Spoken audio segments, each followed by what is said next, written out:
everyone. It's so nice outside Is that today. a Picasso? I hope you all enjoy this.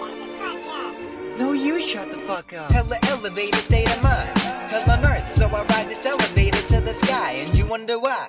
Why did that we try? You said you don't give a damn, I'll take everything you have and make it mine. I'm ripping it up, splitting it up, killing and killing these vibes. Lit it up, lit it up. Yes, I'm talking tits and cups. What is up? Yeah, I know you digging what I'm spitting. DDIGM Picasso's the illest. How you gonna tell me what the hell be on some real shit? Breath stink with that trash talk, talking real shit. Real quick, don't even give a nigga a chance. So I be on my solo shit, man, call me hand. Aiming for higher levels, all of these corporate devils. Always trying to meddle in affairs of a rebel.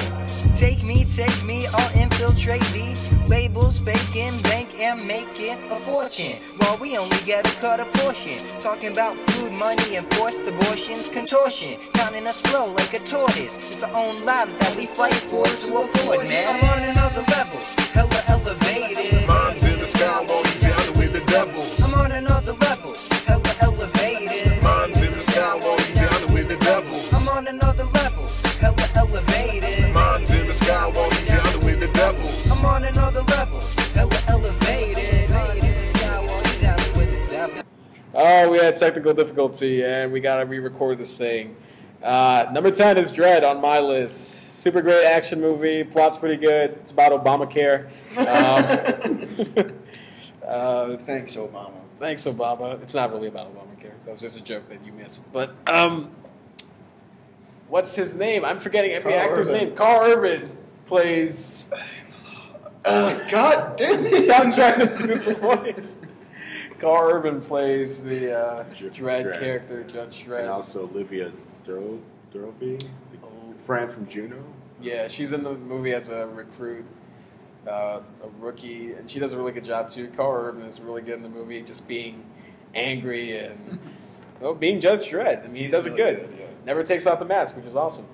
And the movie is full of a bunch of awesome action scenes, super gory, awesome deaths that shocked me and were like, oh my god, I need to rewind that and see that again because that was fucking awesome. It was just a really good time, like probably one of the best times I've had watching a movie of last year. It was super fun, and I've seen it like 3 times since. So it's number 10 on my list. Jeff. I liked it a lot. I It saw was really it. good. Man. Well, yeah. I mean, it was Were really you good. wrong, Tyrone? Yeah. That's where you're wrong. I thought it was a lot of fun. Damn it. Okay, my number 10 is Zero Dark 30. Forgot that came out.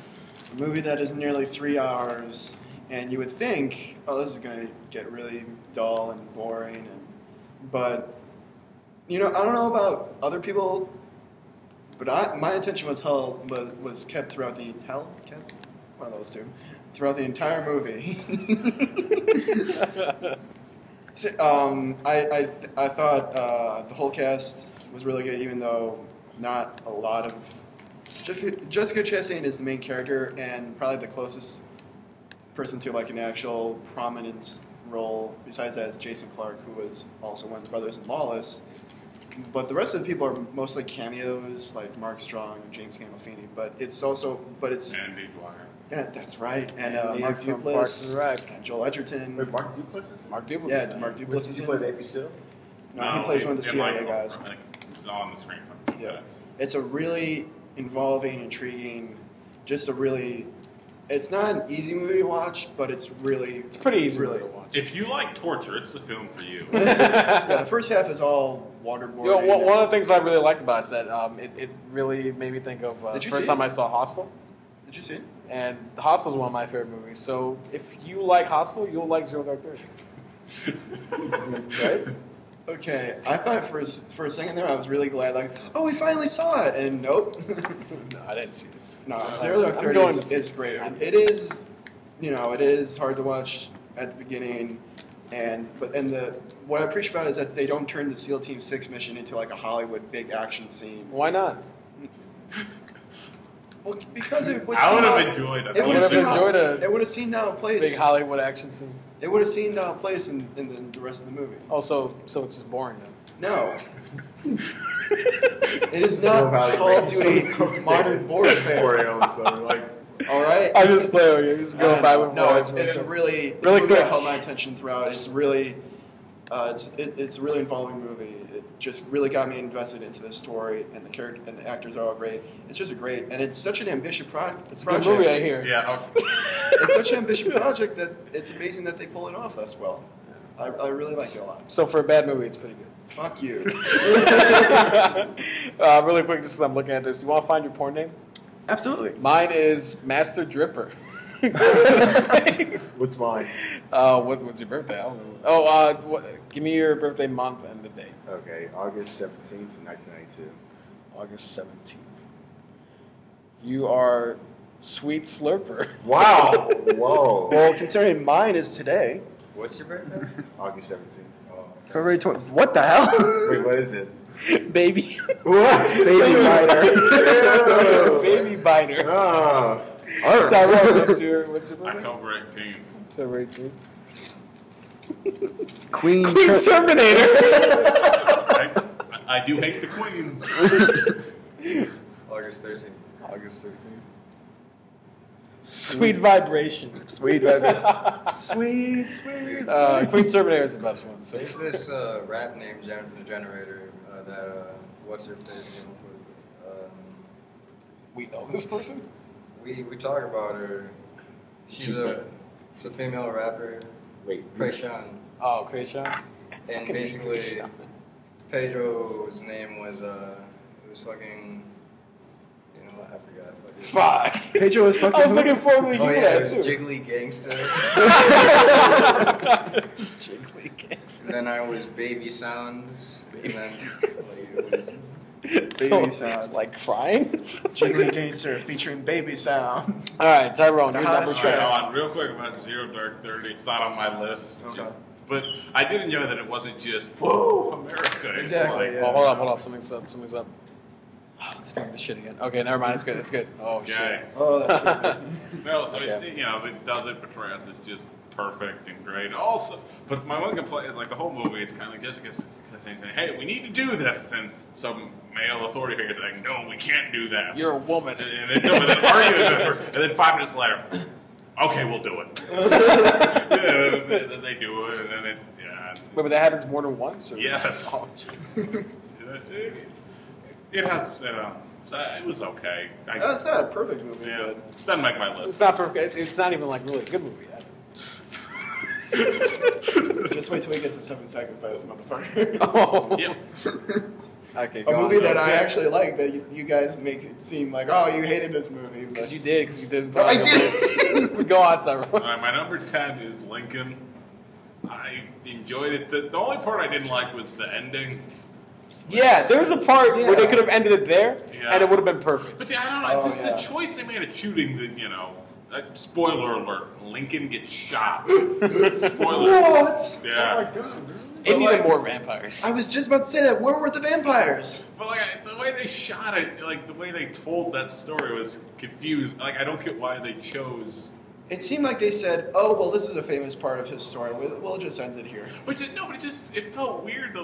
I don't know. I don't want to spoil it. But I don't know. I really enjoyed the performance. Tommy Lee Jones really good. And Tommy Lee Jones is excellent. The performances were all really good, but I don't know. 10's about as high as I can go with it.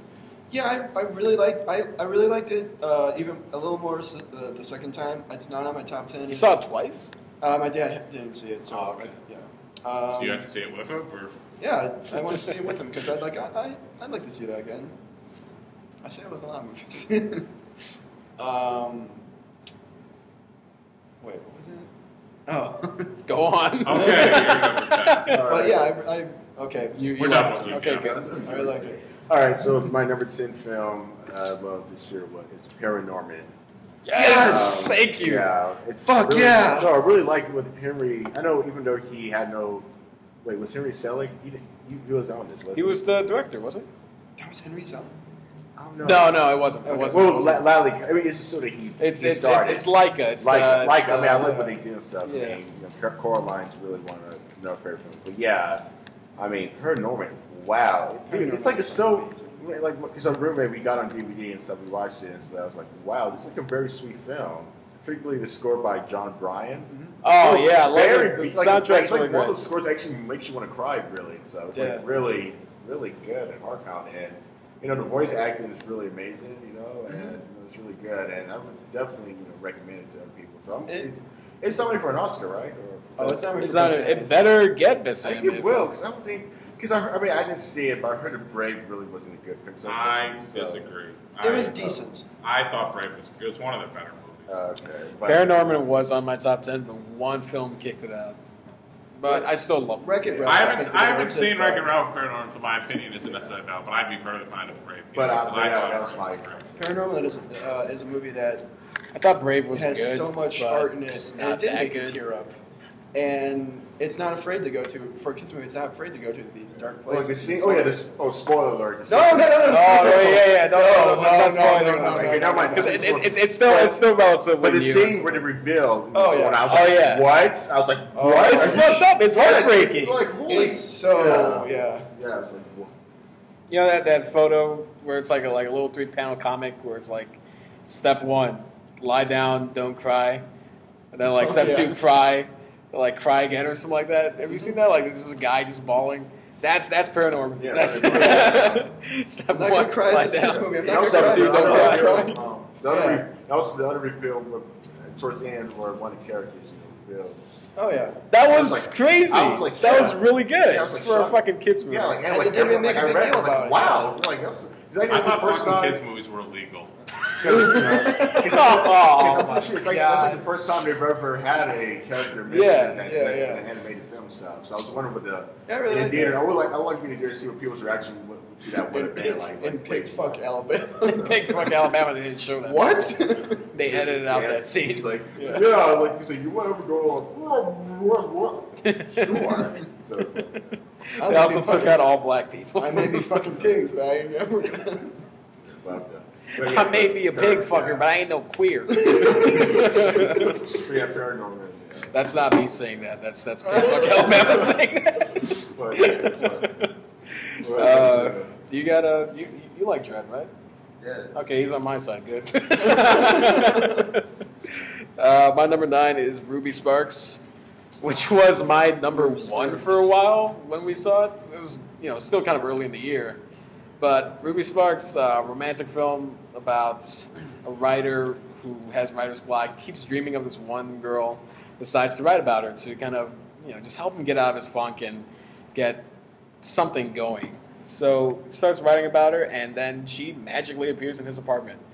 And it's not one of those movies where it's like, oh, is it a part of his imagination? Like, is he the only one seeing it? Like, nope, she's a real person who just manifested from his writing. And they don't explain it, which didn't bother me. They don't explain it. Like, Stranger Than Fiction. Yeah. like Stranger Fiction. Their explanation kind of is just like, love is magic. As cheesy as that sounds, but I'm sorry. I heard that it kind of goes a little bit dark. it does. It That's what I love gets- about yeah. it. What I love about the movie is that it's romantic, and it treats it shows like a good romance between the two of them, but it's also very realistic. There's a point where love isn't perfect and things get really bad, and the whole movie is kind of like trying to break down what a relationship is. Like sometimes people want to have control, which is like Paul Dano's character, who can literally write whatever he wants to make her do whatever she It wants. doesn't change physical appearance. And doesn't change physical appearance. Zoe Zoe Kazan Kazan is really attractive, adorable. yeah. She's fine. That's fine. If you're into that. It's very adorable. Well, She's I- adorable. yeah. She's perfect for the character, I think. No, she's fine. Which she also I just wrote. want to add a little jiggle or a little whip. She also wrote the movie, which is really impressive because Yeah. it's a really Women, good script. Because I remember seeing some people complain about. It's not because she's I a know. woman. Because the trailer made it seem like it'd be like very, Trailer made it seem Yeah. like it's just another manic Pixie dream Dream girl Girl. movie, It's like really 500 Days of Summer, and it's not. deconstruction, That's exactly what it is. This is deconstruction of the manic pixie dream girl, and yeah, it does get dark near the end, but well, I won't say what the ending is, but it left me feeling. I did like the ending scene. Oh, The ending scene? I really liked. Yeah, Wait, I you didn't or you did? I did. Oh, okay. I know, Yeah, me too. I know some people were like, it felt a little forced, but I like the ending scene. No, I love it. I love this movie, and I thought you were gonna moon us right now. it's a movie that I'll keep watching throughout the following years because it's just an enjoyable movie. It's pretty funny and it's a good romance. It's a different kind of romance movie. It's one of the movies that like I really enjoyed. It missed my list just because of I don't know why. Somehow I have a bad taste now from it because for me it's not as good as Stranger Than Fiction. Which I try not to compare it to I know you should, but that was kind of when I first saw the trailer. And it doesn't have to be compared to it, but for me it just does. And it's funny because that never crossed my mind when I was watching. For me, it has the same basic premise. I agree. It's my birthday massage. For me, like that whole because I love Stranger Than Fiction, but it's like that rap battle video. For some reason, I don't know. I mean, no, it's a really good movie. I felt like it stopped short though of being great. I thought it was pretty great. It was. But Jeff, your number. My 8. number 9 is a movie. It's a documentary that you said, "Oh, you gotta see this," and I did later that night. I said that. Oh yeah. Searching for Sugar Man.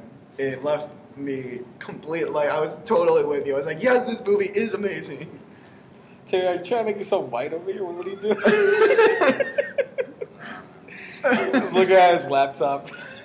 I'm gonna go out about searching for Sugar. Okay, now why don't you explain the plot? Because one of the best things about this movie. Well, is not one of the best things about the it. plot is not knowing the plot. Basically, what it is, well, without saying much, is they're not Icelandic. They're I don't know why I thought Icelandic. They're from South Africa. Yeah, South Africa. I know. So a bunch of District 9 aliens. It was something about the last name. But anyway, this one guy is just like, he hears this album from a guy named Rodriguez. And it just blows him away. He falls in love with this album. And it's pretty popular in South. It's very popular in South Africa. It's not just popular. They interview one of the heads of Motown, and he goes, "They were outselling the Rolling Stone, this guy was outselling the Rolling Stones in South Africa." Yeah. Yeah, he was like their new. He was like a prophet. He's from America, and they're wondering like, well, what happened to him? And they go to America and find out he just never took off here. You know, people said like maybe he sounded too much like Dylan at the time. But he was actually, personally, I think he's actually kind of better. You can actually hear what he's saying. I really like his music, but the times, change. Is that an Urbane impression? That was my poor man impression. Oh, you feel like a Rolling Stone. Was that a Dylan impression? But anyway, the movie's just trying to figure out what happened to this guy. Like, how did he not become popular? And then once things are revealed, there's a couple of twists in the movie that are really awesome. And it's one of those documentaries that, like, it just leaves you feeling great and happy, and it's an awesome movie. I bought the soundtrack, like, literally. The soundtrack's really good. Oh, yeah. It reminds me a bit like documentaries like Anvil or Fistful of Quarters, the King of Kong. I didn't see any either of those. Or Best Worst Movie, you know, it just feels really great after watching it. Like I'm happy that I saw this. There's a point in the movie halfway through you're like, oh, this could probably end where it is, and then that's when it keeps going. That's when it there's goes more. on, and it becomes even better than you could ever think of. It's such it's a movie that makes you feel like, oh man, why didn't this guy take off? But there are points in this movie where, at the end, you're just filled with so much joy, and don't watch the trailer. Don't watch the trailer. Yeah, apparently the trailer gets. I haven't seen the trailer. Everything away. Yeah, don't everything. Watch it. So Tyrone, your number 9. Okay, my number 9 is time travel. Is not really about time travel. Nice. And safety not guaranteed. Oh, I love that movie. Which I love just for the fact that, because it has a basic premise of this is, it's going to be about time travel, but it really isn't. It's about characters, and I like Aubrey Plaza, who's great in everything she's in. And Mark Duplass. My girl. Looks great in everything she's in. Mark Duplass. Yeah, Mark Duplass. Man, this one. That's why I watched The League with some Kleenex and lotion. Oh my God. He keeps going. Yep. He came on a whole nother level, man. Yeah. A whole nother level. Just got weird. Yeah, it did. So safety not guaranteed. Safety not guaranteed, which describes your situation right now. Yeah, it's anytime we're out with Jeff. Yeah, like one of the parts I'm still conflicted about is the ending, where I'm not sure if I love it or hate it. I really liked it, and I have my reasons for it, but I don't want to. Yeah, I don't want to give anything away. Yeah, I was about to say, like, my dad just pointed out something that I never thought of that I should probably tell you, but, you know, not in this review. Like, part of me, I kind of wish they didn't show what they showed, because I feel like it could have ended better. But it's fine. But See, I wanted to rebuttal, but it's not that I feel so strong about it, it's that I have another reason where I'm like, if I don't want to reveal it. But I don't know, I really liked the movie. I liked all the characters in it. Writing was really good. Aubrey Plaza I thought was great because she's basically playing April. Yeah. But they give her explanation to why she's like that. Yeah. Which is what hasn't been like done. in Parks and Rec, it's a sitcom, so it's... She grows. Like, all the characters grow in this movie. Yeah. Every single one of them. Including the Indian Jake kid. Johnson. Jake Johnson? Oh, no. Even the Indian kid grows. Like, who has such a minor role. But Yeah. Oh, that was on my list for such a long time. It's not. But it was on just my to list scratch for it a long off time. really quick, that's my number 6. That was higher on this. So, Number I 9. guess number 9, and it gets found away, but the Avengers. I mean, it's obvious. That's on my, that's like high on my That was also on my I wish list could be on my for list, time. but that was on the last. Right. I You think. even I list. think what Marvel's plan, like they have this very massive plan that they all start with Iron Man, basically. And basically anything could have happened during that. Like something could have failed, but it did not. Oh, it sounded succeeded. ridiculous. Like, you're going to set up all these movies. Yes, and and it actually worked. I was one of those people who was like, that's never going to happen. Avengers is never going to And happen. it happened. It actually happened. It was fucking awesome. And I give them props for that because they were dedicated to actually making this happen. They were making sure that they actually had a full story, having character development, not rush out and giving it breaks. And I give them props for that. I mean, I can't say the same for WB what they want to do with Justice League right now. But they actually want to because not only do they want to make money, so they actually want to make a good film, which was proven. I mean, besides the They whole. made a shit ton of money. Yeah, and also I think the fact that there was a good group dynamic going on in the film. I mean, you had Josh Williams directing. You had, it's fine. The weakest part of the movie, I think, was actually the villains. Well, it was just the Avengers. Like, I mean, Loki. Like the thing is, you kind of do feel for Loki in a way, like you saw in Thor and stuff. Like like you kind of feel for him because he really, he fucked up part where he takes out the dude's eye. Yeah, I mean that was the missing part. Like that made me flinch in a PG-13 movie. That made why me did they flinch. all die instantaneously? Yeah, I don't know why that it was I so. thought Tom Hiddleston was great as Loki. Oh yeah, and it was funny too. It was like the humor. There was action. There was a bit of love. Well, it made me and I like that as my number 9 pick, the Avengers. I would definitely, I'm glad that it's doing well, and I can't wait to see part 2. But I still can't quite get past it's just the fact that I ended up liking that more than Dark Knight Rises, which I had a better time. I think everyone had better time with that. Dark Knight. My biggest complaint with Dark Knight Rises is that the Dark Knight was just so perfect, and it had so many moments where just like, oh my god, that was fucking awesome, and I have chills. Dark Knight Rises is like, oh, there was a good 2. It just felt really cluttered, and they threw so much into it. It didn't quite work for me. But the Avengers gave me that same feeling of like the Dark Knight, like so many scenes where it's just like that was fucking it felt awesome. like this is a perfect superhero movie. Like that's just what it gave me. And I wouldn't have when they're both coming out as that summer. I thought there was no chance I'd like Avengers more. But 14. So. Oh shit, we're not gonna get. We could make it. We can make it. You just gotta believe in Christmas cheer. All right, and number 8. Number 8. My number 8 is The Imposter, documentary that came out near the beginning of the year, right? I remember you telling me like, "Oh, let's go see this. Let's go see." Oh, it was in the summer. Yeah. Like, let's go see this in the music box. I was kind of going through a tough time. Like, I don't want to see this dark ass thriller, and we saw it recently, and like that was fucking crazy. It's a really dark movie. It's not easy to watch. It's really bleak, but it's a really good mystery crime thriller. But it's a documentary, and it really happened, and that's what makes it crazier. Because I don't want to ruin anything in this movie. The plot's about this kid goes missing in 1994. He was about 13 at the time when it happened. It's San Antonio, Texas. San Antonio, Texas. Yeah. San Antonio, Texas. He goes this. Nicholas Barkley disappears just one day, and 3-4 years later, the family gets a call from Spain. Police station in Spain says, "We have a kid here, matches Nicholas's description. We think it might be him. So, come pick him up." And, they're shocked and like, "All right, let's go get him." And as the title suggests, it's an imposter. He's black. Might as well be because yeah, you know what? He might as fucking well because be.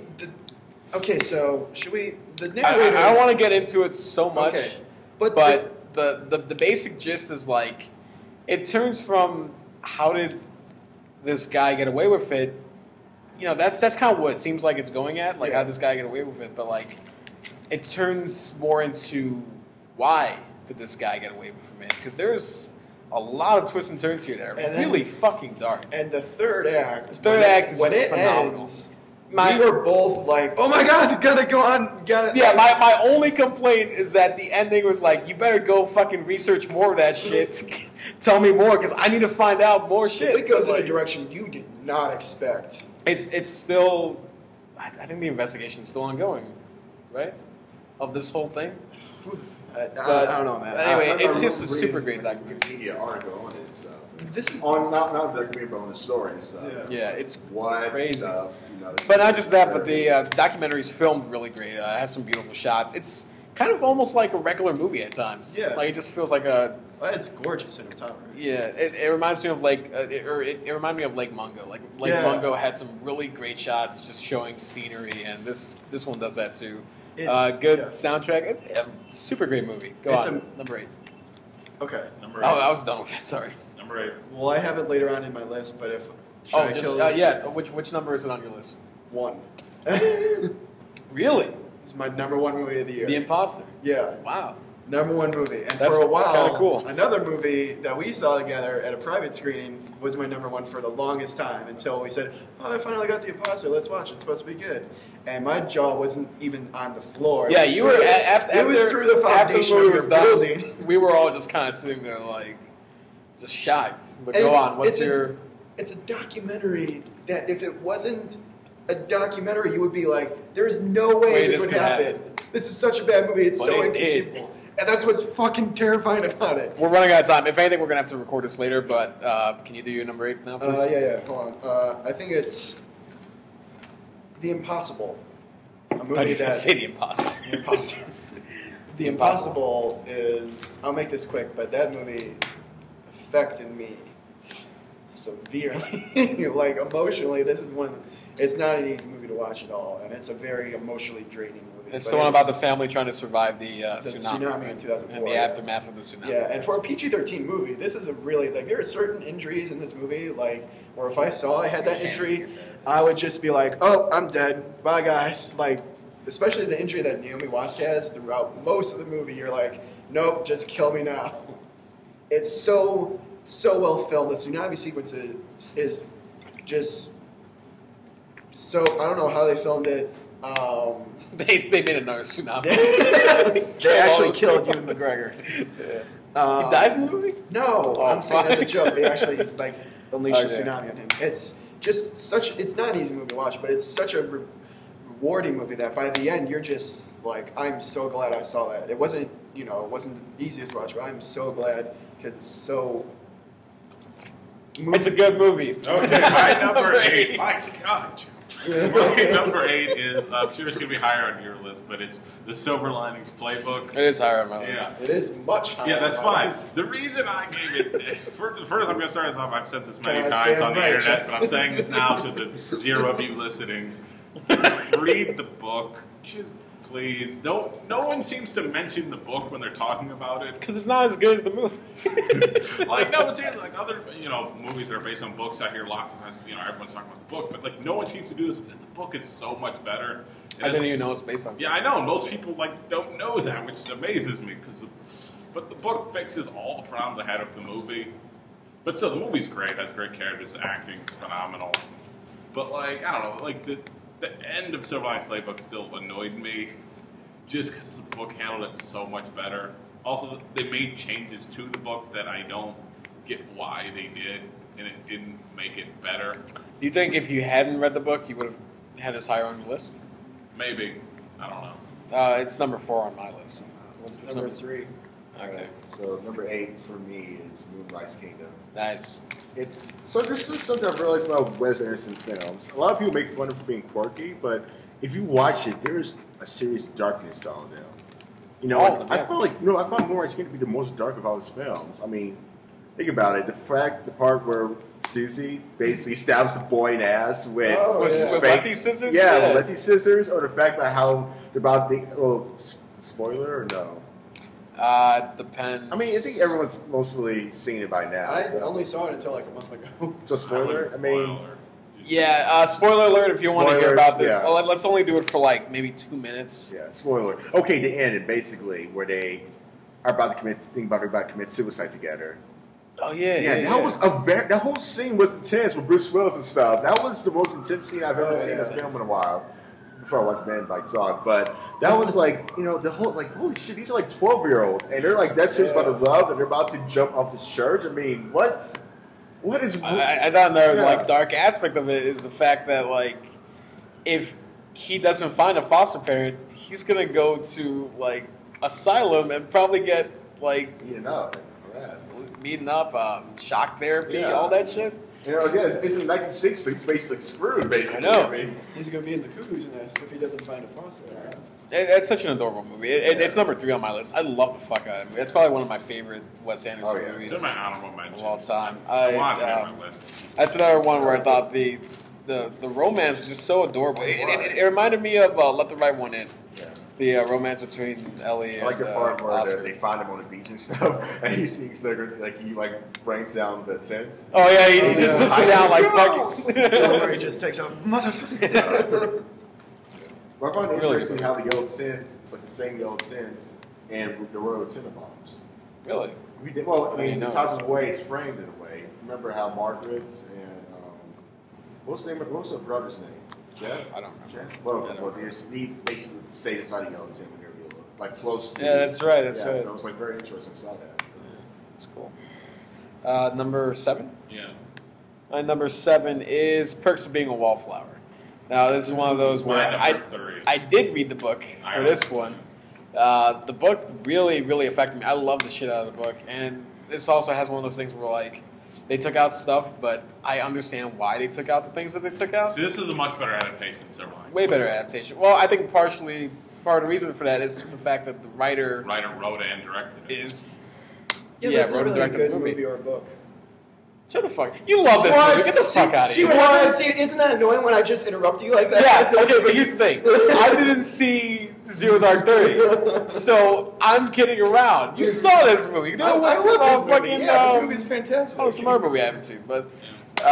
it's my number 3. I loved it. The thing I love about it, and this has been some people's complaints, that it starts out, it's like a happy movie kind of throughout with some dark things, and then the last act is just so heavy that it's it turns some people off from it. It's so hard. But I really liked it because that shows what Charlie's going through is like anxiety and the depression and all that stuff, and it paints a realistic picture of that, how it just kind of builds up even when he thinks he's happy. Yeah. But it's a really good teen movie. I think any teenager should watch it as opposed to other movies that are being marketed as teenager films. It's the best He movie. was very emotional. What's up? Like Terry on spoke. What'd you say? What? Fuck, man. Go on. Sorry. Because I know in the book, like he was very emotional. But did he cry a lot? He cried all the time. He didn't cry in the movie. He cries once, and it's for a good. I'm not going to spoil anything, but he does a really good job playing Charlie. When they said Logan Lerman was playing him, I got kind of worried because Charlie's like 14, and Logan was like 19. So he looks like how I pictured Charlie. But he plays it really good, just like little quirks and stuff. Like he doesn't look 14. All 3 of them are great. But you kind of Ezra Miller does a breakout performance in this. Yeah. It's a makeup. What's up? You said makeup performance? Like breakout. Oh, I said breakout makeup performance. No. Whoa, he's Really good movie. I don't know what else to say. We gotta go in like 5. We do gotta go Okay, in like 5 cheers minutes. up. 7. Beast of the Southern Wild.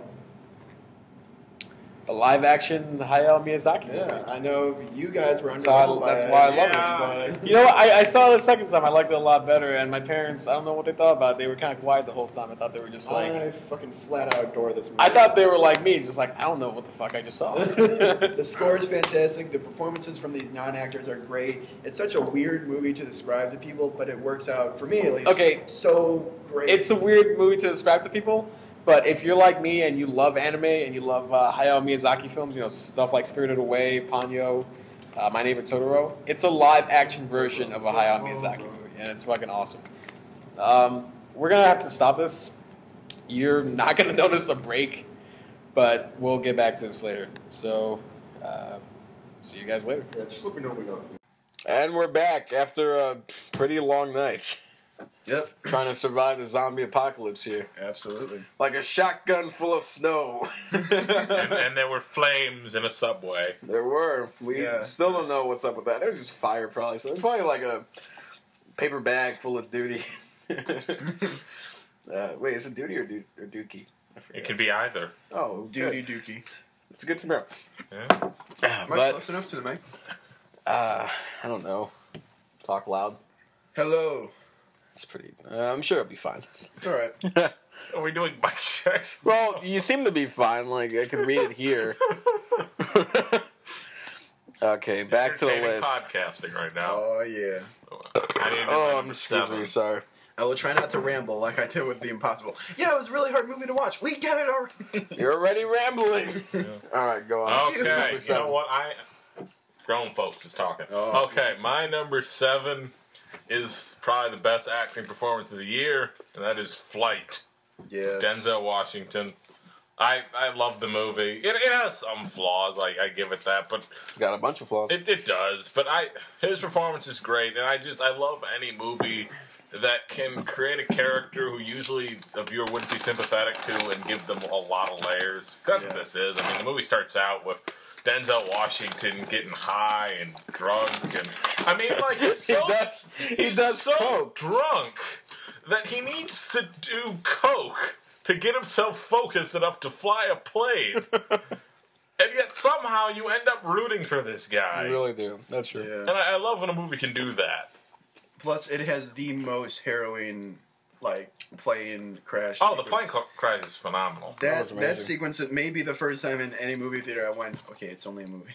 It's Really? only a movie. Oh, shit. Because it freaked me. I knew it was coming, but I didn't realize it was going to be like a 10-minute sequence that put you, like, it was like in real time. Yeah, yeah. So it was like, oh, there's a little turbulence. Oh, it's getting a little stronger. And all of a sudden, like, I thought people are, yeah. I thought it was an amazing scene, but I guess because of knowing what happens in the trailer, I wasn't ever too scared.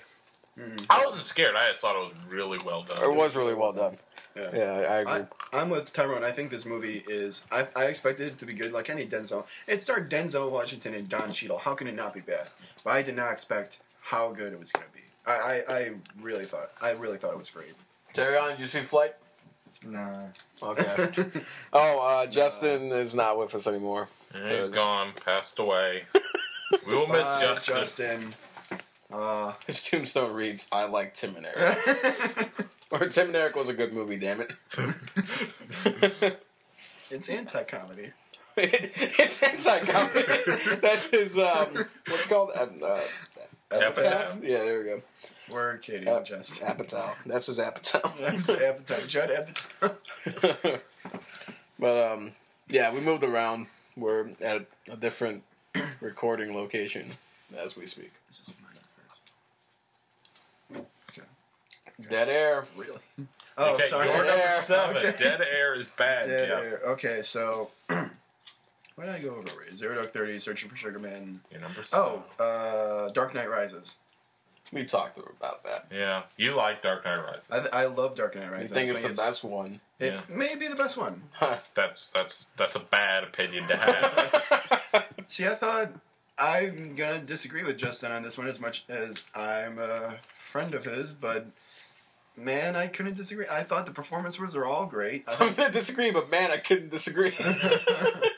Did I say that? You did. It's his 21st birthday. He's had a little bit to drink. And a little cocaine. Like Denzel Washington. It was time to fly plane. Yeah. But yeah, I thought Anne Oh. You can keep talking. I thought Anne Hathaway was great as Catwoman. I thought Tom Hardy played a great villain. I thought, pretty much all the cast members were great. My problem was, okay, first off, the whole plot, there was too much packed into it. There were some characters that, like I felt like I was supposed to know more about that just kind of were It did feel thrown at. long, yeah. And it just, first off, I actually think the movie would have been better if it would have focused more on those years of, after The Dark Knight. Yeah. It was 7 years that they just kind of skip over. I don't know, that actually seemed really interesting. And then, it wasn't a bad, it's a really good movie. It's just... Can we at least agree that the third act is fucking incredible? Yeah. It's pretty good. Yeah, it's good. The problem, first off, all the twists are really, poorly telegraphed. You know what's coming. Worst villain death in a movie last year. Who? Both of them. Yeah. I could see that. Yeah, you're building up to a Bane-Batman fight. Yeah. Which the fight was awesome. The fight, yeah. But that finish him moment, that fatality, was not there.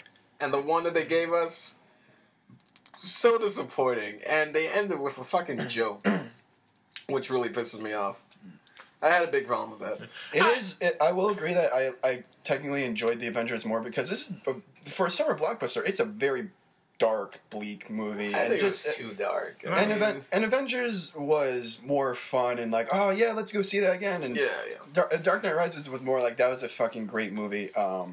I loved it. I just don't think it's that. It's a good movie. But see, when I saw The Dark Knight, I thought this is the pinnacle of what a superhero movie should be. Exactly. It's almost perfect. Exactly. That's a few minor flaws. It was perfect to me. I didn't see the flaws. I felt like it has minor flaws, just like any movie does for me. But but still, it's as close to perfect for a superhero movie as you're gonna get. The Dark Knight Rises, it was a very good movie, but it's not up there in that. When you take Batman Begins, great. Dark Knight, great. Dark Knight Rises, for me at least, great. We're talking about one of the greatest trilogies. Yeah, it's a good end to a trilogy. So it's kind of like, this one is better. It just does not. I don't know. It's a good movie. Like I mentioned before that The Dark Knight had a whole bunch of fuck yeah moments. Okay. Just stuff that gave me chills. That was completely awesome. Bunch of moments in that movie. The first scene, the bank robbery where the Joker is actually seen. Then right after that parking lot fight. Oh yeah. Then after that, there's a bunch of them. That chase. Okay, can we watch The Dark Knight after this? The Dark Knight's only. I can't think of one time in The Dark Knight where I was bored or even slightly lost my interest. Even slightly. And this one did that. Dark Knight Rises during the first 90 minutes. Okay, I'll agree. The last act was great. The whole time I was glued. I was into it. But that first 90 minutes ago, there were times where I'm just kind of waiting for it to, get to the next scene, Yeah. I felt like they established how much of a hold that Bane had on the city, so much so that the last act was so all right, it all comes down to this kind of. No, it's a good movie. The stakes were high enough for me, at least. No, it's a good movie. I don't want to criticize it like it's a bad movie. It's just for me. The Dark Knight's one of my favorite movies ever, and it just wasn't there. This was actually my number one for a little while. Yeah. Yeah, son. No, that's me agreeing with Tyrone. Oh, okay, yeah. Like in Trading Places, the two guys in the prison cell. Oh, right, yeah. Where one of them says, "All right, he's a job turkey." The other one's just like, "Yeah." So tell him that Dark Knight's better. Dark Knight, better. Yeah. For me, there's so okay, we're done talking about it. Number 6. I gotta stop doing that. My number 6 is Safety Not Guaranteed, which was which one was it? My 9, I think. I like it for the exact same reasons as Tyrone, and I like the romance in it because I like romantic movies, and Mark Duplass and Aubrey Plaza. I like the romance because it never felt like the stereotypical rom-com romance. No, it felt natural. Like they were growing into a relationship, Yeah. not just like, oh, I have to fall in love with you. And my favorite is it's really awkward. Like, It is, yeah. Like, it's a really Yeah. awkward relationship, which is like, Well, they're both awkward people. yeah, it's not just like, oh, we're both quirky and we're both, oh, we don't like each other at first, but that's because we both are really in touch with each other. Now we love each other and everything's perfect. Yeah. No, it's awkward. But I really like it. It had me cracking up. It was a big surprise. I love it. I'll just say this one thing, and I'll try not to ramble. Okay. Even the Jake Johnson, the guy from New Girl, his subplot is one where you could go, "Oh, this is a throwaway kind of subplot." No, it's not. And I'm saying, and that even works. Like I'm saying, you could say, Oh, like, some other screenwriter could have been like, "Well, we don't have to focus on this as much," and it Yeah, works yeah, also. so- I showed it to my dad, and he was like, "I have no idea where this is going," and it's a movie you can't really predict. And I think we all really like the whole idea came from a headline. Yeah. From an ad, a classified ad. So just that alone is like really impressive that they made a whole movie out of it. Yeah. Okay, your turn, number 6. Me? no, me. Oh, okay. My number 6 is Argo, which I really enjoyed. It's a really good, like, it's not a thriller, but it's really I'd say it's a thriller. I guess you can call it. It doesn't feel like a thriller in the most classical sense of the word, but it's really, yeah.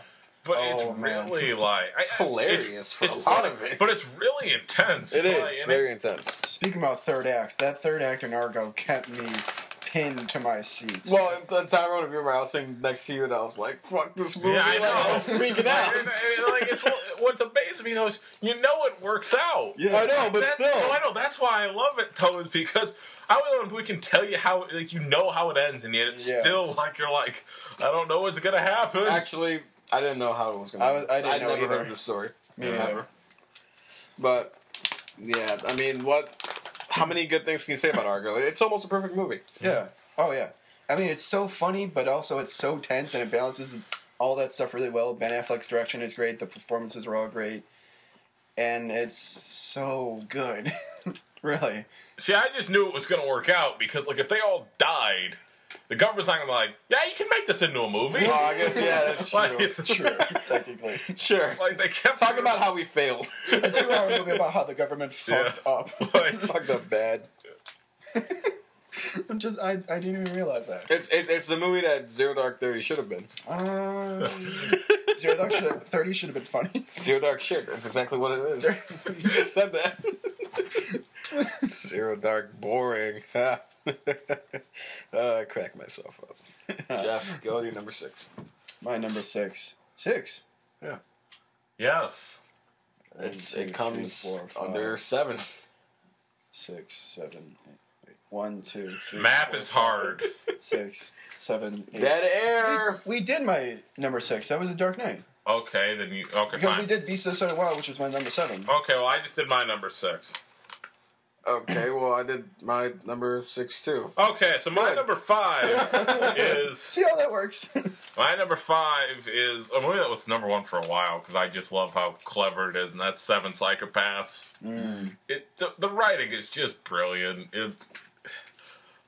The plot's really good too, but just the humor writing in is it, perfect.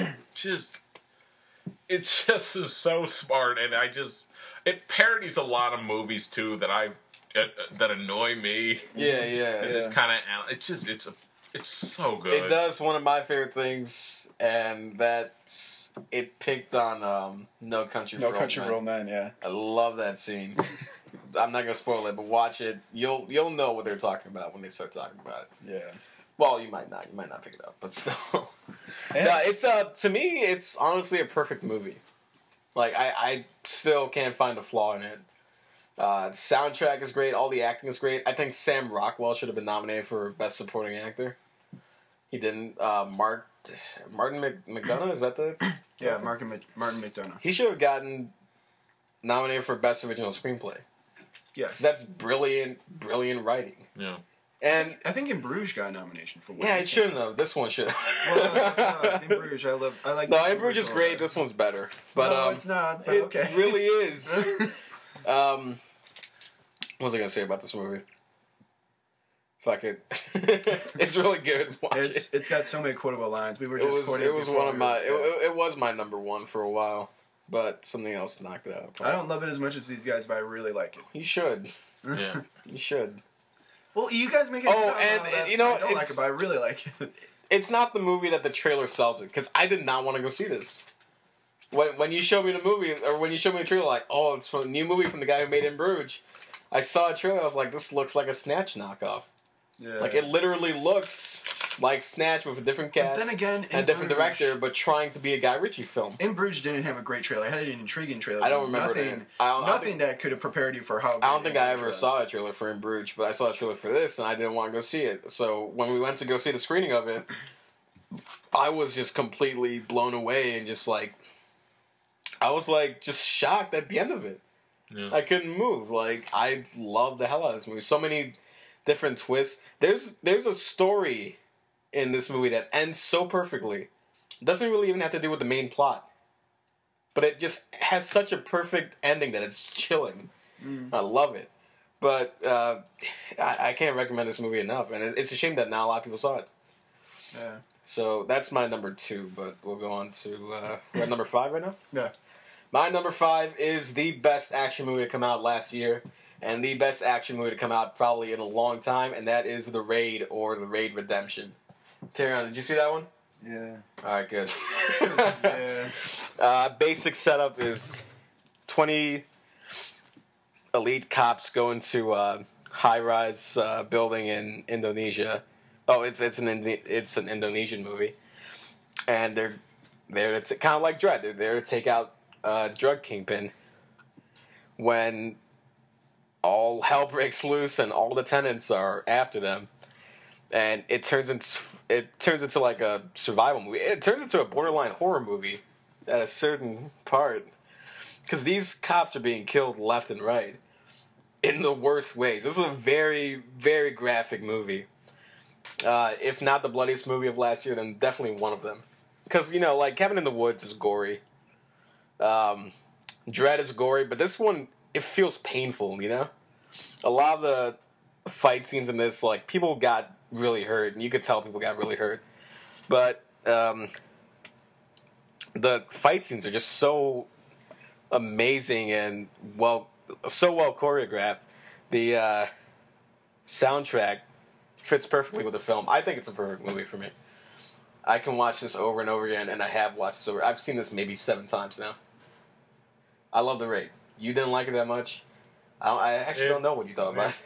5. Kind of with me and Tyrone are kind of on the same page. Well, you're both wrong. I acknowledge I like Dredd better. What's good about it, but it's just not my kind of movie. It's not. It is really not for made certain for me, people, yeah. but I know a lot of people I know a lot of people that I know will like it. Oh yeah, for the audience it's made for, they'll fucking eat it up. But I don't know. I mean, it was filmed perfectly. I mean, the technical aspect, I thought how they filmed it, how they got all this stuff to. There's still shots I'm trying to figure out how they filmed. So on that technical aspect, it's really good. There's a scene where a guy gets shot point blank in the face a good 3 times, and I'm still wondering how they did that. Yeah, exactly. It's just like a nonstop. It's a one shot. I will say the one leads scene up to that that. I could watch over and over again is the one scene with the main character who fights the 5 machete gang. Oh, the machete gang That fight. That was fucking It's a amazing. scene. I mean, the movie itself, it's just I'm not the main audience for it, but that scene is legitimately awesome. Well, you and I saw the early screening for it, Yeah. and you saw how I was freaking out throughout the movie, Yeah. just applauding, and Yeah. I was like if I was in a black theater. He was clapping and screaming fuck yes! I Near was like, the end. America, America the beautiful. Go on to number 4. Okay, my number What about me? 4. I you didn't do say my number 5. Oh, I didn't know that. Okay, go My on. number 5 is Chronicle, Nice. which is a movie that you Had to talk take that out about. of my list. You talk about a surprise. Like, you watch Chronicle and you're like, you watch the trailer and you're like, it's about 3 I thought it douchebag looked dumb. Yeah, it's about 3 douchebags. The trailer actually interesting. I like the trailer the most out of the 3 of them. I like the trailer. Yeah, you did. It intrigued me, but I didn't expect it to be. I was like, this will be okay. It's about it looks like it's about 3 douchebags and one of them turns evil because the plot says it has to. And no, the movie is totally sells you on all these characters have way more character development than you would ever think. Amazing performance by Dane DeHaan. Yeah. Oh my God. Don't forget Michael B. Jordan. Michael B. Jordan. From Friday Night Lights. Michael Kelly, is that his name? Who plays the dad? Yeah. Oh, he's great. And everyone's great. Everyone's really good. It's Except for that blonde chick. I thought she was just kind of a throwaway character. But. Yeah, but she was hot, so. You like that sort of thing. I'm with Tyrone on this one. I like that sort of thing. But this is probably the best found footage movie ever made. Like, it sets the standard so high. At least for me, this is one of them. You're going to have to be a great found footage movie to be Chronicle in my book. Because it establishes why it's a found footage movie. And if you thought, oh, this movie... It doesn't just stick with one camera. Yeah. That's what's thing. great about it. It's like, and, like, the whole superpower aspect is brought into the way the film's shot, you know? Yeah. They're using telekinesis. Telekinetic powers to film the movie, like, around them. There's to get these really cool angles. Police car cameras and, like, security cameras and regular video cameras. And it has a kick-ass, action-packed, like, ending. And it is... And it has feels. Yeah, I was just going to say it has so many feels. Much more. I had much more feels than I ever expected after the end of this movie. So I love this movie. It's a really good movie. I fucking love it. It just has certain flaws that annoyed me, which is why I will say I agree with the one big flaw that Tyrone has. Huge flaw. And I was actually upset when the Blu-ray finally came out. It was extended, and they still didn't fix that. Yeah. I thought they would have, but they disappointed me on that. Well, besides that, I love this movie to death. I love it so much. Well, maybe not to death, but hyperbole. Number 4. Number 4 is going to be on both your lists, and it's going to be closer to number 1. And that's Django Unchained. Oh, my God. I can't quite give it number 1. It's a great movie. Number 4 and number 1 on my list are all that's kind of interchangeable. I mean, my only flaw of it just is I think occasionally it doesn't quite deal with the gravity of the situation. Like, I feel like there are times where You mean of slavery or the actual scene that's going on in the movie? Like, more of the scene that's going on in the movie. I mean, like when Spike Lee was saying all the garbage that he was saying. I like Spike Lee, but see the movie first, and then. But there are times where where one guy's like eaten by dogs, basically. And it's basically because of Jamie Foxx's character, and it doesn't seem to affect him that much outside of the moment it does. Like, you see his face, but then it kind of and then they never really deal with that again. But I think that's also because of the character he's playing and the fact that his motivation right now, besides revenge, is getting his wife. And he's going to stop at nothing from doing that. So if something's going to get in the way, he's not going to let it get in the way. You see a man eaten alive. It's true. Funny. I understand Christoph Waltz was more bothered by that. And also the fact that you never really get to know Broomhilda. Yeah, that's true. She's just Kerry Washington. But, you know what? I think they set that up with the whole... German fairy tale? No, the German fairy tale. That's fine, but for me, it's just if you're she's basically like a princess to her. Like, he's doing all this just because she's worth it. I understand. It's just, for me, it's like, I need to see something. I mean, I felt... It's still a really good movie. I felt the same way, but I felt Kerry Washington brought enough to the role that you really bought... I really bought her situation. Like, well, this is higher on my list. It's more just that I didn't know why he loved her, other than... Like, he needs something there for me. Well, isn't there an extended cut coming out? Like, then he cut off like an hour's worth or something like that. What the fuck? This movie's longer? I heard it was going to be like 3 hours long in the Blu-ray, but that might just be a rumor. It might as well be 3 hours. It's like, what, 20, 15 It doesn't feel it, though. At least not to me. I've seen this 4 times now. And it never feels like it's a long movie to me. I've seen it twice. Should I do my number 4, or do you want to go? Me? Yeah. My number 4 is Ergo Fuck Yourself. That's the full title. It was the original title, but they had to cut it out. Oh, that's not true. We talked all about it, so... My number 4 is Silver Linings Playbook. You heard me get all pissed off about it earlier. It's a silver lining! Forgot what I said, but yeah, I love this movie because of the way that it deals with mental illness. As someone who knows people who are going through stuff like this, family as well, they deal with it good. They deal with it realistically. Even his supposed quirks with Excelsior and stuff like that. Yeah. It's never something that I find like, oh, this is silly or this is dumb. Like, it all makes sense. It never really feels cheesy. Yeah, exactly. It never feels cheesy. And, god damn it, it's a good romance movie, and I wasn't expecting that. Yeah, not at all. You know, I actually don't think I've ever seen the trailer for this movie. Okay. When I told my dad I was going to go see Silver Linings, he was like, is that dance movie? Like, no, what the fuck are you talking about? Then, like, by the end of it, I was like, oh, shit. It's that dance movie. Bradley Cooper does an amazing job his best as someone... Yeah, his best performance. Easily. As someone who's going through mental illness. Totally deserves that Oscar nomination. Not just, like, the way he talks, but all his little mannerisms. Yeah. He acts like someone who's mentally ill, and he does it perfectly. So does Jennifer Lawrence, you know. She's not as... Also. I think, like, clinically, she's not as bad as Bradley Cooper's character, but you can still tell that she has her problems. She does a really great job in it. Everyone does a really good job. Robert De Niro was really good, but that one scene where he's, like, pushing it for emotion, it worked, but it didn't work as much as I thought it would. See, I like that. For some reason, Robert De Niro's character, like... He did a good job, but it annoyed the hell out of me because... In the book, he's a terrible person, right? He's not a terrible person. It's just... I don't want to say terrible person, but he's definitely a much more conflicted person. And it's not just... He's not just this, you know, the Father of the Year type character that he kind of plays in this one. That's the book, and this is the movie. I know. Read the book. I like his character so much better than the book, but it's fine. Right. My number 3 is... Oh, are we doing... No, we're done. Go on. Oh, okay. You need to do your 4. I did my 4. Oh, that's okay. Then my number 3 is... we already talked about it, but it's Perks of Being a Wallflower. Oh, yeah. Mm-hmm.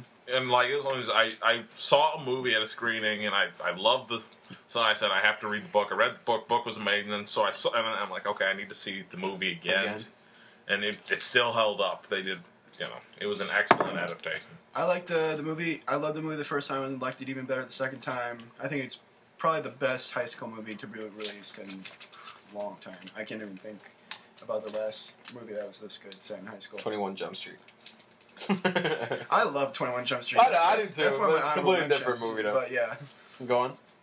So me? Oh, I thought you were still talking about it. Okay. No. Yeah. We already talked about Person Being One. Yeah. Great movie. Go see it. Rent it. Or buy it. You mean, like, go see it. I always think of, like, go to the theaters to go see it. It's late. Okay, number 3. For me? Yeah. Silver Linings Playbook. And if I could just add one thing about that, this was normally... You can't. Well, screw you. No. I'm kidding. Go on. It's, this was originally, like, number 6. And the more I thought about it, and especially seeing it again, I thought about it more and more, and I liked it even more. This was my number 1 for a while. And, God, it makes you... For a movie that starts off with a dark premise, like, you know, mental illness and, like, depression and marital problems, it makes you feel so happy at the end. It does. And it has all these different elements that David O. Russell balances so well. Career best performances from Bradley Cooper, Jennifer Lawrence, and Chris Tucker, who we didn't mention. He was really good. Fuck. And Robert De Niro I thought was great. Yeah, I love this movie. I can't stop talking about it, so I should stop rambling right now. Chris Tucker was really good. He doesn't play the usual Chris Tucker. He's like... You gotta plays knock the fuck out! You know, yeah. As much as I like Friday, but... Okay. We're on to number 2 then? Yeah. 7 Psychopaths. Said all I could about it. Buy it. See it. See it now. Your turn. My number 2... As much as I didn't want to like it because it's set in Canada and in French, it's Monsieur Lazare. Oh, I still gotta see that. It's on Netflix now. It is a fantastic movie. Yeah, I really want to see this. What the thing I love about it is all the problems are really deep, and it doesn't attempt to give any simple answers to them. It's all about the teacher who commits suicide. Yes, in a classroom, and it's really dark, but there's also lots of fun. The kids in it are hilarious. It's really well done. Wait, so it's about the teacher who takes over for that teacher, right? Yeah. Okay. Who's a comedian, I think, in real life. Like, I think so. Yeah. So does he seem kind of like a comedian? Is he funny? I didn't think he had some funny moments, but I definitely wasn't like, oh, this guy's. It didn't seem like. Oh, is it more like a drama, or? It's definitely more of a drama. There are funny moments in it. No, it's not a comedy. I don't know. Like the name Monsieur Lazar, it kind of seems like it would just be. means Mr. Lazar. I know. I don't know. Mr. Lazar. It's like no, it's not a comedy. I mean, the movie starts with you seeing her hanging in a classroom. Oh my god! Well, I don't know if it starts with that, but that's. We actually thought that on. was going to be our French teacher for a while, just because of a certain kid. You remember, Taylor, you know what I'm talking about? Well, you weren't in my class. I never even saw the French teacher. No, never mind. Well, that was a fun story, but anyway. We should call it parties. No, it's such a good It's movie. late. You know, it's one of my favorite, my second favorite movie this year. Really, go see it. See it on Netflix. Yours or? No, he already mine. did it. Okay. Mine is Django. And being a Quentin Tarantino fan, I went into this expecting this is going to be awesome, and it You're not a Quentin Tarantino fan. You haven't seen Kill Bill. You haven't seen Kill Bill 2. You haven't seen Reservoir Dogs. No, you saw Reservoir Dogs. Because of me. I think that's it. I still saw it. But it exceeded all of my expectations. I love Django. I do realize it's problems that Tyrone brought up, but it's not problems. It's more just things that I don't even think it's a tricky subject. You know, it's more just I don't think it ever attempted to do those things. It wasn't trying to be that kind of movie. Yeah. So I don't want to say it's a flaw because it wasn't trying to be that kind of movie. It's just that kind of holds it back slightly from being my number one. The horrors of it. No, it does. It definitely doesn't treat it lightly. It's more just. But again, it's not going for it. But I did appreciate that it did show. It wasn't just like, the slavery, like... the slavery. I've had a few drinks. It's okay to sit down now. But yeah, I liked how they did talk about, like, insert some of those things. But yeah, it's not what it's trying to do. It is, it is a really, like, the last act is also... We talk about, like, third acts, great third acts. This one has a great third act. Hell yeah, it does. John Legend should have... What the hell? His Oscar nomination for Best Original Song... That was an original song, right? Yeah, his song makes that scene. That one and so the awesome. Italian song that's in the movie. I think they should have both been nominated for Best Original Song. I thought you were going to say... What about Rick Ross? Rick Ross. Rick Ross, oh yeah. It was kind of funny. When we were watching it, there are certain songs where I was telling Jeff, like, oh, that's from this movie. And like, oh, that's from this game. And Rick Ross, it uses a sample from a song from Red Dead Redemption. So... When that started playing, like, oh, that's from Red Dead Redemption, then Rick Ross started rapping. I was like, that's not from Red Dead Redemption.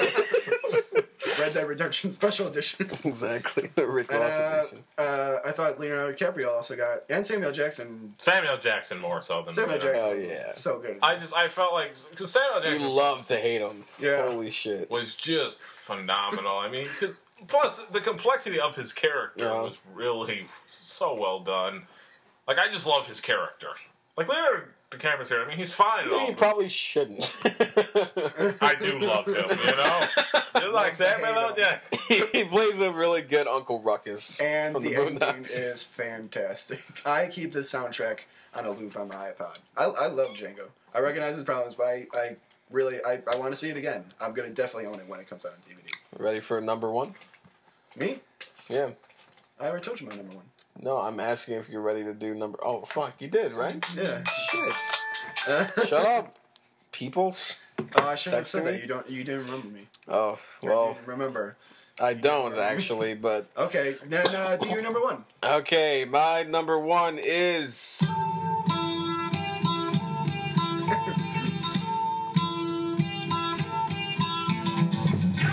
Zero Dark 30. Probably the best military movie I've seen. No, I'm kidding. It's Django. It's Django Unchained. As a diehard Quentin Tarantino fan, even though I didn't Wait, John see his- McClane was in this? What? Die Hard. Oh my fucking god! Really? Really? Carry on loud. He's so shocked by what just happened.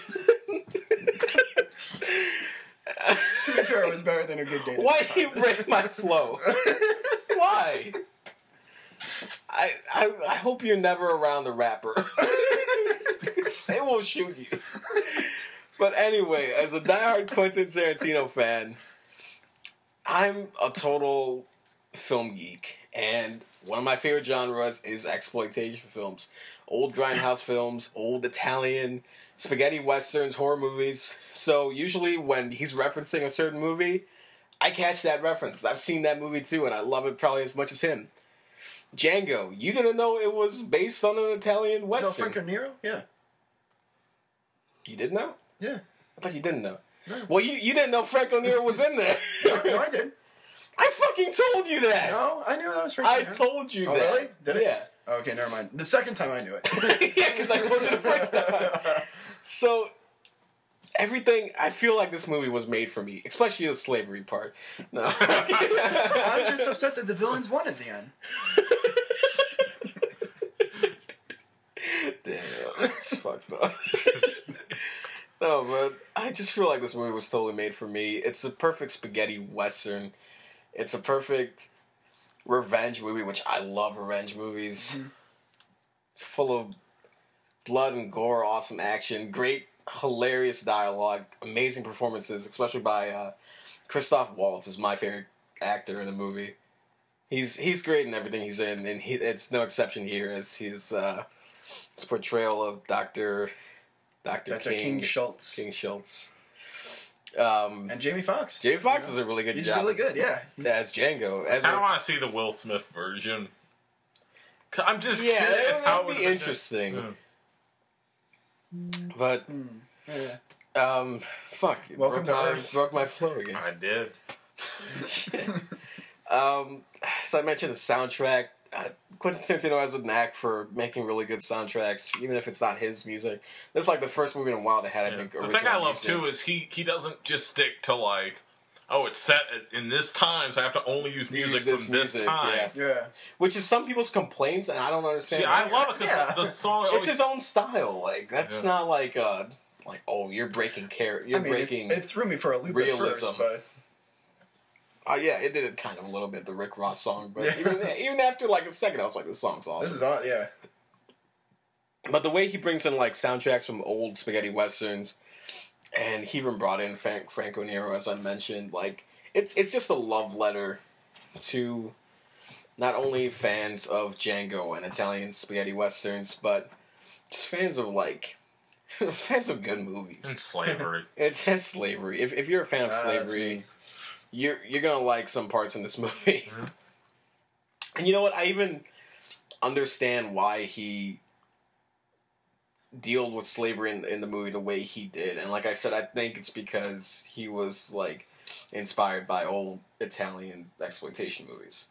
There are actually a lot of Italian exploitation movies about slavery that documented how it was, and it kind of felt like he saw some of those. But how much more can we say about Django? It's a perfect movie to me. You said that 3 times. A little bit. Have I really? You said it for 7 Psychopaths. It's okay. Moonrise Kingdom. I said Moonrise Kingdom, really? I thought you said Moonrise. It's been long. I don't know. Maybe not. Dark Knight was a perfect movie. It's been a long. It's late, time, so maybe 2 hours, maybe 2 times. Okay, maybe 2. But anyway, yeah. Django is my favorite film of this year, and I like for a while it was 7 Psychopaths. And I actually kept forgetting that Django was coming out this year for Christmas. So, like, every time I heard about that, I was like, oh, it's probably going to be my number one. Then I saw a trailer, and I was excited, but at the same time, I was like, I hope they didn't show everything good in this one trailer. Because it seemed like it showed a lot. So, like, it could go really good, and it also could be really bad. But they did not. No, this is, honestly, it's my favorite film of his since Pulp Fiction. I can't recommend it enough. buy Django. I know I'm gonna buy it. Buy the soundtrack. I feel awesome. like buying Django is like against what the film's message was. Buy the film Django. Do not purchase a human being, please. Hey, Django, you're mine now. My name's Steve. You're Django now. Our name's Django. Tomorrow on the news, Franco Nero was kidnapped by a madman. Okay, Tyrone, what's your number one? Okay, my number one is the most beautifully shot film this year and the best book to movie adaptation I've probably ever seen. This is not the Avengers XXX. Exactly. You know, Thor and his sister Whore and, you know. Cockeye. Oh. That actually worked worse than I thought about it. The not. Because all I thought about was cock. That rhymes, and I didn't realize. Yeah. Yeah. You realize what you just said. Yeah. All you thought about. Oh. Yeah. Yeah. Oh, man. This is not the direction I thought this review would be going. What's your number one? My number one is Life of Pi. Oh, nice. Yeah. I forgot I saw that. I really like that. I love Life of Pi. Because I read the book. The book is amazing. It's one of the best books I've ever read. And then I'm thinking of a movie version. I'm thinking, it just doesn't seem like the kind of book that you can make a movie out of because it's not written that way. But they did a phenomenal job, and it's really good. It's a gorgeous movie. Oh yeah, like it's most amazing. I thought that whole scene where the ship is being flooded. Oh yeah, I thought that was more amazing than the flight in flight. Yeah, I mean, it's kind of too different, but when it goes to disaster special effects sequence, that was fucking amazing. I still don't get how they did some of that. Like, I think for me, it's the best use of 3D ever. I wish I had seen it in 3D. Yeah, I think it is just because of just the vast openness of the sea in 3D, the way they do it. It's not just things popping out at you. It's the fact that you just feel part of this huge world. And it is the most beautifully shot movie of last year. That scene where all those were like those jellyfish. Oh yeah, that's just gorgeous. I could watch this movie with the sound off and probably enjoy it as much as with the sound on. And the thing I love about it too is because basically the premise of the movie is that God exists. Its intention is it's going to be a proof of God. Yeah. And when you hear that, I'm envisioning just this really preachy movie that's just annoying. Sledgehammer to point home. Yeah, and it's not. It lets you choose. Yeah, that's what I love about it. And it doesn't like make you feel bad for not believing in what it's trying to do. Yeah, no, it just it kind of just shows you, but it's more, it's beautiful. It kind of, for me, it almost is at the heart of what a film is supposed to do. Yeah. It's both a visually gorgeous movie and a movie that, you're right, it doesn't feel preachy. It's a great story. And it has if you could call it a twist, a really good twist at the end where you I didn't look at it from that angle. Like, yeah. Although you say like the 3D doesn't pop out at you when the tiger first appears, it scared the shit out of me. Yeah, I was getting ready for it to scare the shit out of me because I just kept hearing about how the tiger scared everyone and it didn't, so I was happy. Richard Parker, yeah. Spider-Man's dad. Which Amazing Spider-Man had the lead actor who plays the older Pi in Amazing Spider-Man. Afron Khan. What? The guy who plays older Pi in Life of Pi is in the Amazing Spider-Man, and Spider-Man's dad is named Richard Parker. Yeah, look at that. Oh, 6 degrees of separation by 1 degree. Well, no, Life of Pi is great. I just recently saw that at the Logan. Like I said, I wish I would have seen it in 3D because it's such a gorgeous movie. At the beginning, some of the animals I thought were like, it's shot so well that I figured they couldn't be real. Yeah, like if that makes any sense. Like I don't know. Film those scenes with Richard Parker. Like what? Well, some of that he wasn't. There. Yeah. Well, if it was CG or if it was like computer tricks, it never really seemed. No, it was the best CG I've seen all year. Though, if that's true. Yeah, no, some of that wasn't. Yeah.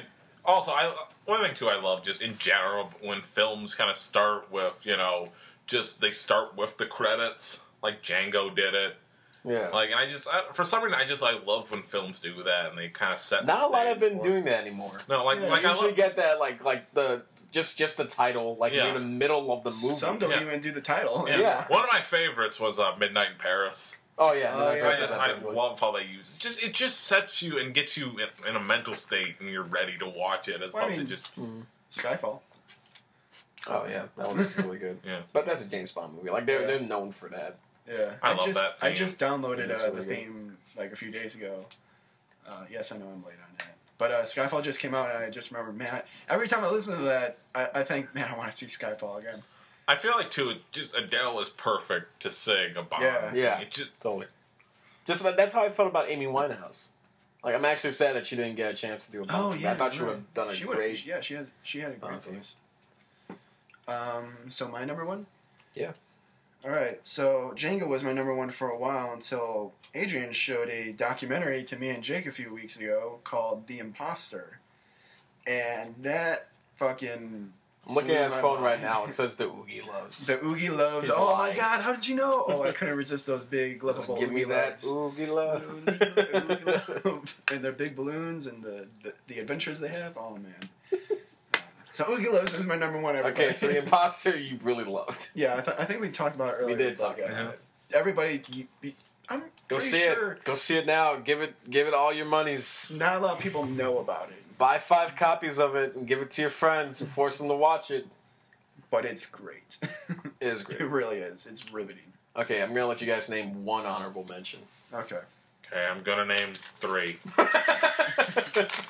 Can I name 11?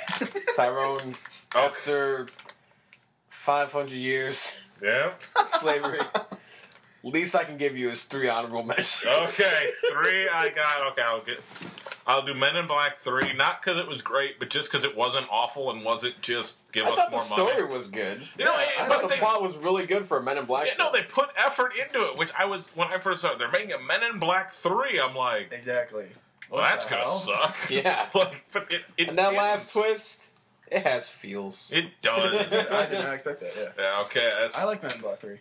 Number 2 is Head Games. It's a documentary. Oh, yeah, the football one. It's not just football, but yes. It's like sports and stuff. It's about the head trauma of sports and how Oh, I remember you posting an article about it's that. really good. Yeah, and it's crazy. Don't let your kids play sports or they'll grow up brain dead probably, especially if it's football.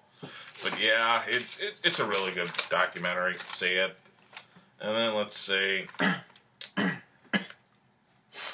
I'll go with Goon, just because it was one of my favorite comedies of this year. It is really I saw it on Netflix, and I just was expecting it to be bad. because it has Sean William Scott. Yeah. But he's such a great character. I kind of want He's to such a hug good you for bringing actor. up Goon, because I love Goon. He's really lovable in that. And it movie. has Allison Pill in it, who I like. Yeah, she's Yeah. great. Because she's in a lot of movies I really like. From They actually make her look kind of sexy in that movie, which is something I wasn't expecting. Well, maybe not for you, Ty, because It's okay. not your kind of girl. okay. Ever since she played, Ella Fitzgerald, Right. Swoon. Well, I liked her since Like that crazy. Scott Pilgrim. And then looking I was gonna back say at Pieces of April. looking back at Pieces of April, I totally forgot she was in that. Oh, yeah, that's right. She's yeah. she's The a sister. daughter. Yeah, his sister, yeah. She's also in To Rome with Love, which Yeah. had a lot of Oh, that's potential, right. and I wanted it to be better. I liked it. I did too, but I didn't think it was bad. No, it no. just, after Midnight in Paris, it's hard to make. So you know what I it thought look about To something. Rome with Love? If they would have had some of those short stories, they would have had them be the actual movie. Would have just been that. They would have fleshed it out more. I actually think it could have been better. Yeah, I think the best one of To Rome with Love was the whole. Well, to me, it was a tie between the whole Alec Baldwin, Jesse. Yeah. What's his name? Eisenberg? Jesse Eisenberg. Mark Zuckerberg? Heisenberg. Jesse Eisenberg. Someone's got to Photoshop that. That story and the one with the opera singer. Yeah. Which I thought was actually really interesting. Yeah. It's hard to follow up a movie as great as Midnight in Paris. It really is. Honorable mentions, Jeff. How many am I allowed? You get one. How many am I allowed? Do One. 3, just be quick. Okay. Wreck-It Ralph, best animated movie of the year. Best, I can't think of so Disney has been involved with, up until recently, I don't think Disney was involved with Brave. Because I think Pixar is its own separate studio now, right? No, Disney is now joined with Pixar, isn't it? I thought that was the whole thing going on, and that's why Brave I felt wasn't as good. And I love Cars Brave. 2. I love Brave just 'cause it was so unique and like it. Was it? Yes, it has a really good message. There's never been a female princess that's been done that well. That's true. I can't think of a That's true. female character. Yeah. I like the movie. I did like it. I but saw it I on like Twitter, it. and I liked it. I feel like though That was a gorgeous movie. See, my thing though is part of it is I judge it by a different standard. In that, if I had a daughter, like I can't think of a kids movie I'd want her to see more than Brave. Yeah, that's true. I will agree with you on that. It does have a great lead What character. did that picture say? Like, if you could change your fate, Would you? we lost our Scottish audience.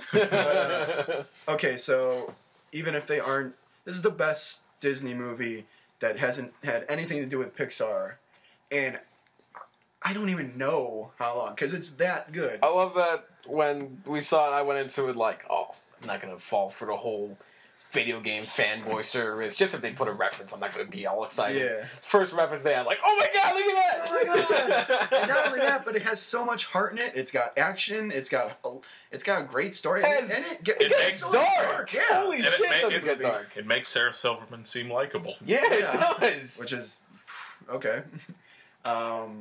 And The Avengers is my number 2. I think we talked about that. We like it. We all like it. Really It was entertaining. fun seeing it. Flight. Denzel. Enough said. Those were words. Yeah, I It's love Denzel. I love man. Flight. Also, part of me, I love Flight just because it's the first I felt like true Denzel movie in a while. Like he was in Safe House. And Yeah, Safe House was... Safe House was good. No, it wasn't. Yeah. I love Denzel, and I wanted it to be good. I really did. I was so excited for it because he hadn't made a movie in over a year. I think it's bad when an action movie makes you fall asleep. Yeah, I Like wanted it made it. me fall I asleep. really wanted it to be good. I was like, oh, Denzel, he's back. That I have to was- see this. That was a bad night. I was so excited to go see that. When you were... I forgot if I asked you or you asked me if we wanted to go see... We saw it at the David. Yeah, we saw it at David. So when we went to, I was pumped. I was like, Yeah. yes, fucking new Denzel movie. No Church in the Wild is blasting in the back of the trailer. It makes it look all awesome. Ryan Reynolds is cool. And then we saw it I fell asleep and the explosion woke me up. And then I fell asleep again. Yeah. And after that, I went to go see episode 1 in 3D. So it was a bad night. Yeah. I mean, I didn't really like it. I didn't love it, but I saw Don't change it. Don't lie. No, Don't Safe lie. House was good. I Why like do you Safe lie? House. Why do you lie? You love that movie. It's my fucking favorite movie of the year. Why am I saying motherfucker so many times? I don't know. You're entitled to it.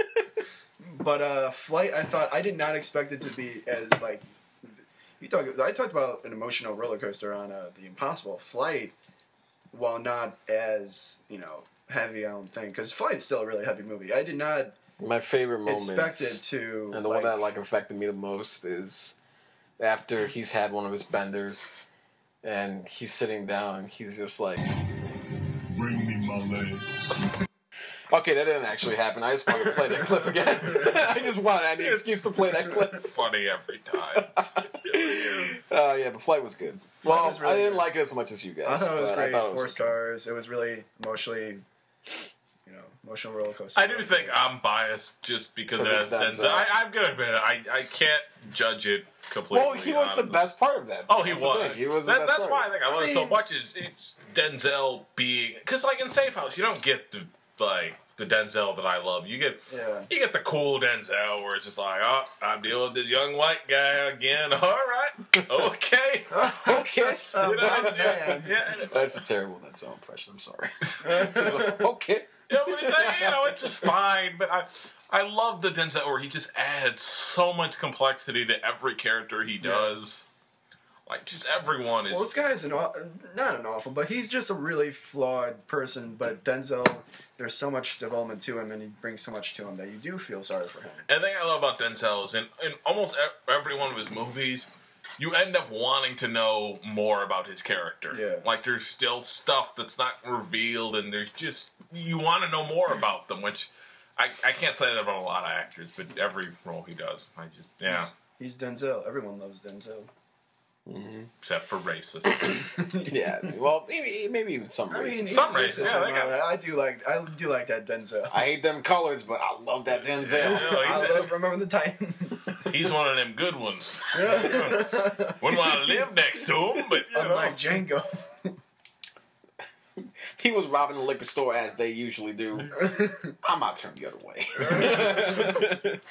way. My 3 honorable mentions. Number 3, I guess, is my second favorite foreign film of last year, and that's Headhunters. Oh, yeah. Which is just a really awesome thrill ride of a movie. Kind of reminded me of something like Limitless, where it was like a really stylistic thriller, and kind of like a little bit comedic. It's narrated by the main character. You know, has that Fight Club feel to it. Not because like it's similar to the story of Fight Club or anything like that, but just the way that it's stylistic and what it's doing. I guess. I mean, I wouldn't think It it's is. Limitless, but Yes. but it is a really it is. I think the only complaint, which I don't mind, but it has some really strong gore for almost no reason.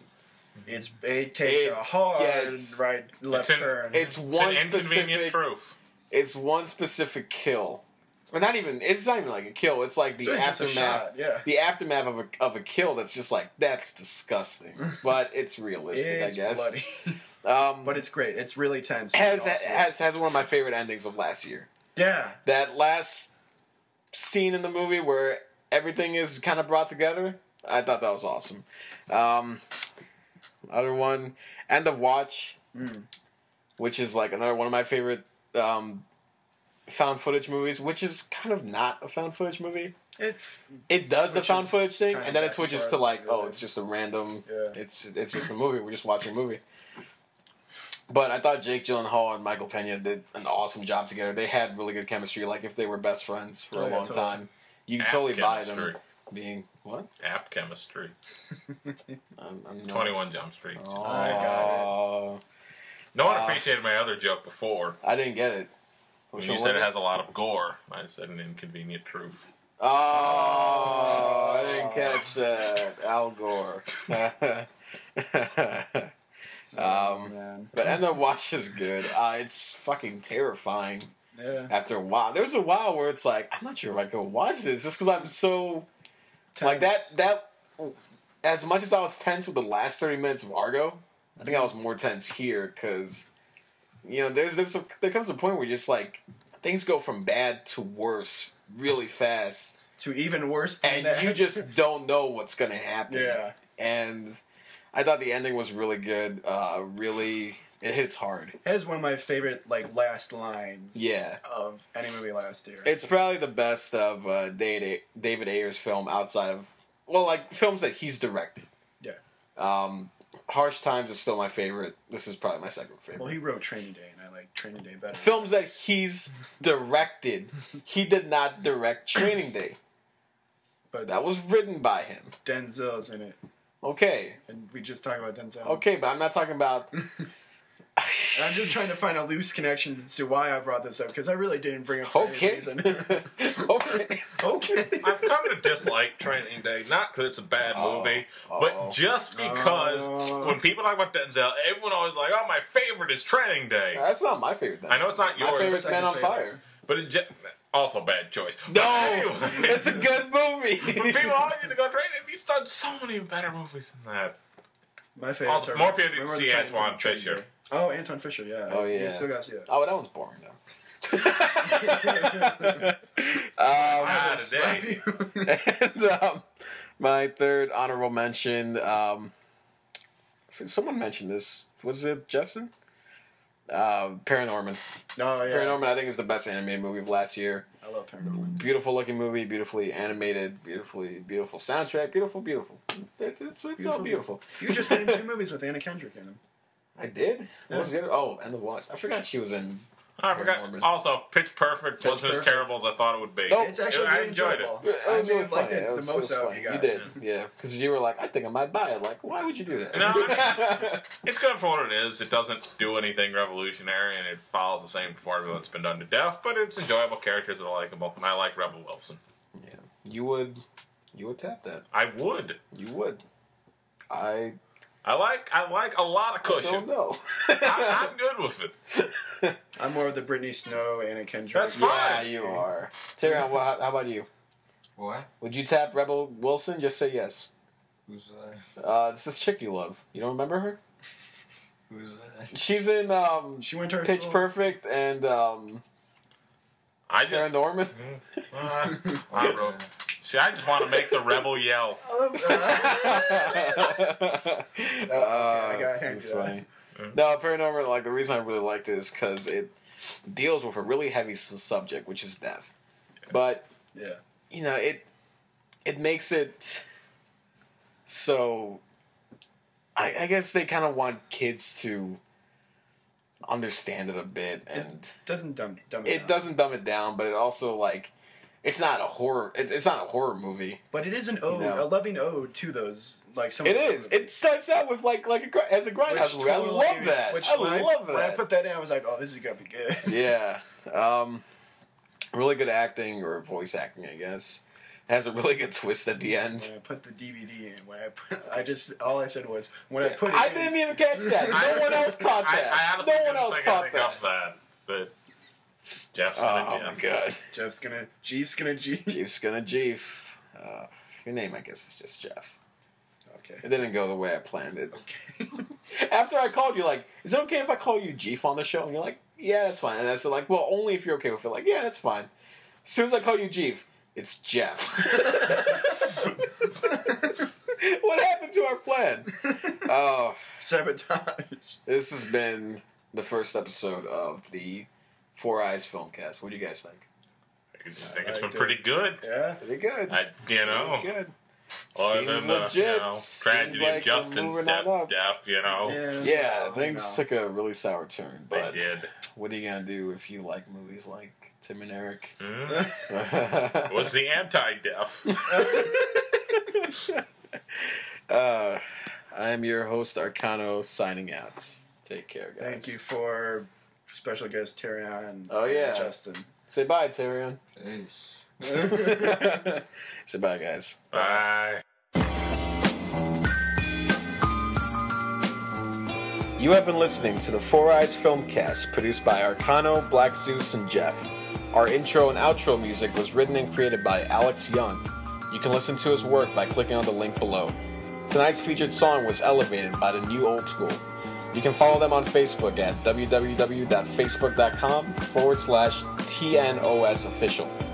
Make sure to follow us on Facebook at www.facebook.com/The Four Eyes Filmcast. Stay tuned to hear more of our movie-based banter as well as early reviews for soon-to-come films.